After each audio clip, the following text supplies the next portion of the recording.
నువ్వు selected person. దేవుడు మిమ్మల్ని సెలెక్ట్ చేసుకున్నాడు. ఆయన మిమ్మల్ని ఎన్నుకున్నాడు. ఎన్నుకోబడిన జనాంగంగా ఉన్న మీకు ఘనత రాబోతుంది. దైవజనమా, ఎన్నుకోబడిన మీకు మేలు కలగబోతుంది.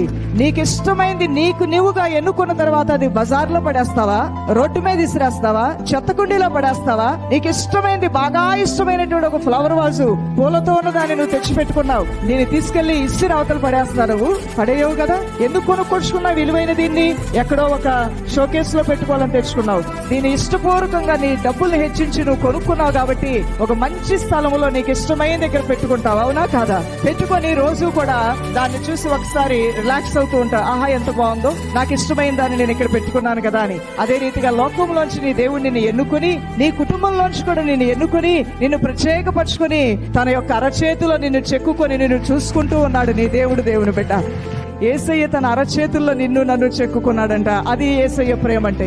అది అద్భుతమైన దేవుని ప్రేమ. దైవజనమా, ఎన్నుకోబడ్డావు. నీవు ఎన్నుకోబడినటువంటి నీవు విసిరివేయబడతావా? ఎన్నుకోబడినటువంటి నీవు ఉమ్మివేయబడతావా? ఎన్నుకోబడినటువంటి నీవు అనవసరమైన స్థలాల్లో ఉంచబడతావా? కాదు దేవుని బిడ్డ. నీ కొరకు దేవుని విలువైనటువంటి సమయాన్ని, విలువైన జీవితాన్ని, ఘనమైన కార్యాన్ని దాచి ఉంచాడు. ఆయన ప్రేమించిన వారి కొరకు ఆయన దాచి ఉంచిన మేలులు అవి కంటికి కనబడకపోయినవి ఎంతో శ్రేష్టమైనవిగా ఉన్నాయి. దేవుని బిడ్డ, ఆయన ప్రేమిస్తున్నటువంటి నీ కొరకు ఆయనకున్న తలంపులు ఉన్నతమైన తలంపులు. ఎంత తలంపులు ప్రభు అంటే ఆకాశం